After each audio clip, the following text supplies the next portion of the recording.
Hello बच्चों, तो आज हम लोग स्टार्ट करने वाले हैं कर्म में। हम लोग पढ़ेंगे वाजीकरण। वाजीकरण क्या होता है? एफ्रोडिक प्रॉपर्टी। जो एफ्रोडिक प्रॉपर्टी है, जैसे कि किसी के अंदर शुक्र की कमी है, ओवम की कमी है, तो वहाँ पर ये कार्य करता है। यस्मात् द्रव्यम भावेत स्त्री तो हर्षो वाजीकरण च यथा यथा नागवाला आद्य सयु बीजम च कपि कक्षुकम। ठीक है, कपि कच्छू है, नागवाला है। ठीक है, जिस द्रव्य के सेवन करने से मैथुन क्रिया में अधिक हर्ष की प्राप्ति होती है, यानी कि कहीं ना कहीं अगर कोई इम्पोर्टेंसी वाला केस है तो वहाँ पर जो डेक्स यूज़ होते हैं, जैसे यूज़ किए जाते हैं। जैसे कोई इनफर्टिलिटी वाला केस है कि तो मेल है जो कैपेबल नहीं है मतलब बर्थ देने को बच्चे को, तो उन उन उस समय जो ड्रग्स इस्तेमाल किए जाते हैं उन्हें वाजीकरण द्रव्य कहते हैं, एफ्रोडिक प्रॉपर्टी। ठीक है, जिस द्रव्य के सेवन से मैथुन क्रिया में अधिक हर्ष की प्राप्ति होती है उसे वाजीकर कहते हैं। इसके कौन कौन से हैं? नांगवाला है, सयूष बीज का मतलब होता है केवाच का बीज, और कपि कच्छू का मतलब कपि कच्छू। इसके तीन एग्जाम्पल्स हैं। कौन है? नांगवाला है, केवाच है, केवाच है और कपि कच्छू है। इसके तीन एग्जाम्पल्स हैं। इसके सेवन से शरीर में रस रक्त आदि की पुष्टि होती है। इसमें क्या होता है? मतलब रस से देखो, शुक्र जो बनता है, मतलब शक्र जो बनता है, शुक्र की कमी से होती है इम्पोर्टेंसी। तो शुक्र कहाँ से बनता है? रस से बनता है ना। रस रक्त मांस मेद अस्थि मज्जा शुक्र। तो पहले यह रस रक्त की पुष्टि करता है। रस रक्त आदि धातुओं, रस रक्त आदि मतलब रस रक्त मांस मेद अस्थि मज्जा सबकी पुष्टि होती है। उसके बाद जिससे वृद्ध अवस्था में हो जाने वाले भी व्यस्त अवस्था हो जाने पर भी शुक्र का क्षय नहीं होता, अर्थात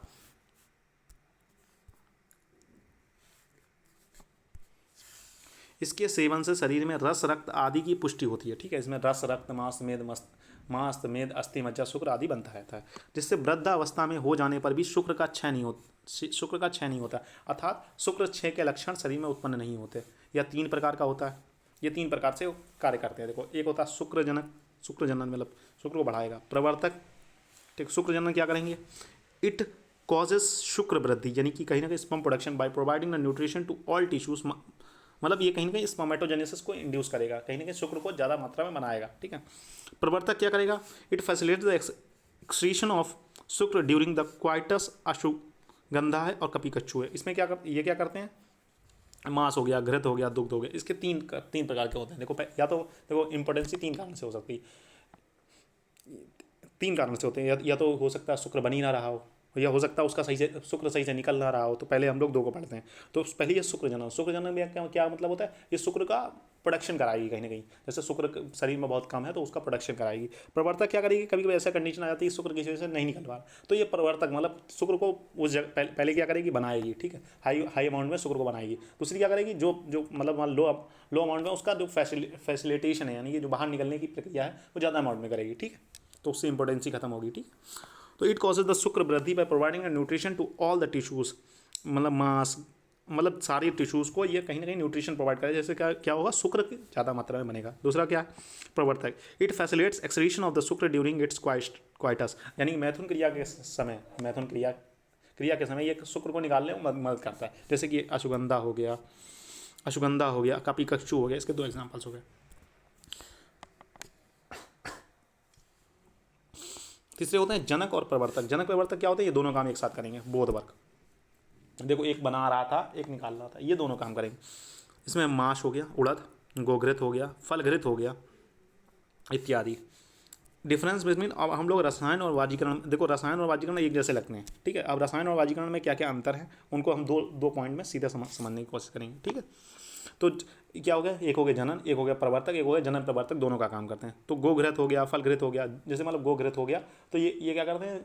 जो घृत होता है वो बनाएगा भी शुक्र और निकालने में भी मदद करता है। ठीक है, माश मतलब उड़द की दाल, ये दोनों कार्य करती है। ठीक है, फलघृत हो गया, ठीक है, त्रिफला का फलघृत वगैरह होता है। ठीक है, तो उसमें त्रिफला वगैरह पड़ा होता है, तो वो ये दोनों काम करेगा। ठीक है, एक होगा जनक, एक होगा प्रवर्तक के बारे में पढ़ा दिया। ठीक है, और ठीक है, अब डिफरेंस पढ़ते हैं इन दोनों के बारे में। ठीक है,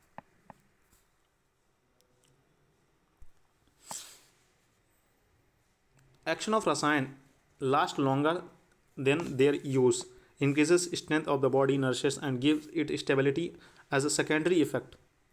Stability as a secondary, this they cause शुक्र वृद्धि। वाजीकरण argument quality of a शुक्र stimulate sex desire। ठीक है, in the short span of time. ठीक है, ये क्या करते हैं? देखो, वाजीकरण जो होते हैं वो कुछ समय के लिए, मतलब थोड़े समय के लिए कार्य करते हैं। रसायन जो होते हैं कहीं ना कहीं बॉडी की जो, मतलब जो बॉडी की जो कार्य है, जो अपना कार्य है वो लंबे समय तक करते हैं, ठीक है। वो क्या करते हैं, बॉडी सिर्फ वो शुक्र को नहीं बढ़ाते हैं, ये सिर्फ शुक्र को बढ़ाते हैं। तो वो क्या, रसायन क्या होता है, पूरी होल बॉडी को नरिश करते हैं, मतलब कहीं ना कहीं शुक्र का भी प्रोडक्शन करेंगे ना साथ में सारी, लेकिन वो सारी धातुओं को कहीं ना कहीं, इसका मेन मतलब मेन फोकस जो होता है वो इंपॉर्टेंसी को खत्म करना होता है, लेकिन उसका मेन फोकस जो रसायन का होता है वो इंपॉर्टेंसी को खत्म करना नहीं है, पूरे शरीर को न्यूट्रिशन प्रोवाइड करना है। तो क्या कहना चाह रहा है बताएं। द एक्शन ऑफ रसायन लास्ट लॉन्गर, मतलब लंबे समय तक टिकता है। And their use increases strength of the body, उनके प्रयोग से हमारी बॉडी में क्या होती है, शक्ति, मतलब स्ट्रेंथ बढ़ती है, ठीक। Nourishes and it gives its stability as a secondary effect, मतलब उसकी स्टेबिलिटी को सेकेंडरी इफेक्ट की तरह है। दे कॉज शुक्र वृद्धि, मतलब वो शुक्र वृद्धि भी करते हैं, ऐसा नहीं कि नहीं शुक्र वृद्धि करते हैं, शुक्र वृद्धि भी करते हैं। तो वाजीकरण क्या होता है, वाजीकरण आर्ग्यूमेंट क्वालिटी ऑफ द शुक्र, मतलब ये शुक्र को कहीं ना कहीं अच्छी क्वालिटी का बनाते हैं। Stimulates sex desire and short in a short span of time, मतलब शुक्र की वृद्धि को करते हैं in a short span of time, एक तरीके से ये समझ सकते हो।